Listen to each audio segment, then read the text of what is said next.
మన ఊళ్ళో ఓ 100 రూపాయలు పెట్టేదాన్ని కొనుక్కోవాలంటే వామ్మో అనుకుంటాం. అమెరికాకి వెళ్ళి 1000 రూపాయలు పెట్టి కొనడానికి ఇష్టమే.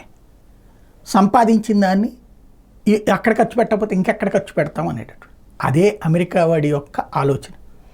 అమెరికాకి ఈ మధ్యకాలంలో పెరిగినటువంటి భారతీయ టూరిస్టులతో బెనిఫిట్ ఏంటంటే బోల్డ్ అంత డబ్బులు వస్తాయి. వెళ్ళినోళ్ళు ప్రతి ఒక్కళ్ళు ఏదో ఒకటి కొనుక్కుంటారు, అమెరికా నుండి తెచ్చుకున్నాం అని చెప్పడం కోసమైనా సరే. ఇక్కడ ఆ సరుకు దొరకవా? ఖచ్చితంగా దొరుకుతాయి. అయినా సరే అమెరికా నుంచి తెచ్చుకున్నాం. ఇక్కడ అమెరికాలో ఉండేటటువంటి వాళ్ళు బట్టలు, పచ్చళ్ళు, కూరలు ఇట్లాంటి ఎక్కడి నుంచి పట్టుకుపోతారు. కూరలు కాదనుకోండి, పచ్చళ్ళు, బట్టలు ఇట్లాంటివి. ఎందుకని? అక్కడ రేట్ ఎక్కువ కాబట్టి. కానీ మనం అక్కడికి వెళ్ళి ఏయో ఒకటి కొంటున్నాం, ప్లస్ తిరుగుతున్నాం, ఖర్చు పెడుతున్నాం. కాబట్టి మనకి అమెరికా వాడు బోలెడన్ని స్లాట్స్ ఇస్తున్నాడు.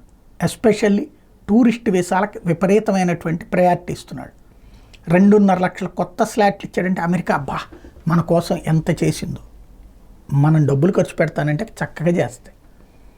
ఇవాళ అమెరికాకి పోయి రావడం అంటే లక్షలు ఖర్చు పెట్టడం. విమాన ఛార్జీల దగ్గర నుంచి, అక్కడ తినే దగ్గర నుంచి, స్టే దగ్గర నుంచి ఇదంతా. మన దేశానికి వస్తానంటే వద్దంటాం. మనం ఏమంటాం? టూరిస్ట్ ఇన్కమ్ మనకి, అంతే కదా. టూరిస్టులు వస్తే ఇన్కమ్ మనకి. ఇక్కడ కొంటారు, తింటారు, ఉంటారు. కాబట్టి అట్లాగే మనం అక్కడ తింటాం, కొంటాం, ఉంటాం అంటే ఎందుకు వద్దంటది? అది అమెరికా గొప్పతనం కాదు. అమెరికా వ్యాపారానికి మనం ఉపయోగపడుతున్నాం.